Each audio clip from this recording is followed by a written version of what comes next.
Kāds gan ir sakars Twitterim ar operu? Vai tikai tik daudz, lai mēs bezgalīgi garo āriju laikā būtu nepieklājīgi un paspētu izlasīt jaunākos tvītus, iespējams traucējot citiem skatītājiem? Nē, Twitteris var būt iedvesmas avots operai.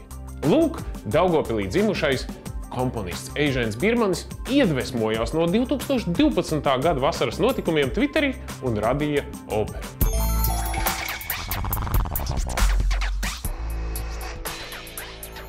Twitter opera šķiet ir pirmo reizi radusies vispār Twitter pastāvēšanas vēsturē, un interesants fakts, kā var sabiedriskie notikumi un notikumi sociālos tīklos ietekmēt mākslu.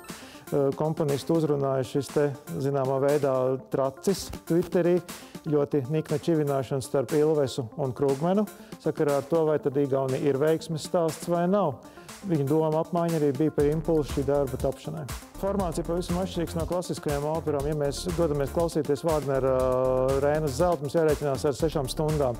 Twitter opera atbilst šim Twitter standartam, tiešām īsas replikas.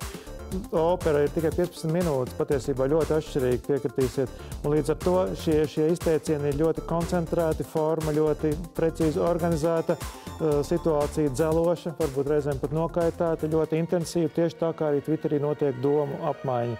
Īstenībā ļoti precīzi atspoguļojums visam šim sociālajiem mēdījam viņa būtībai. Simfonētas mūziķi ir cilvēki, kas dzīvo šajā pašā pasaulē, un mūsu tikšanās ar šo Twitter operu nav pirmā saskaršanās ar mūsdienu mūziku.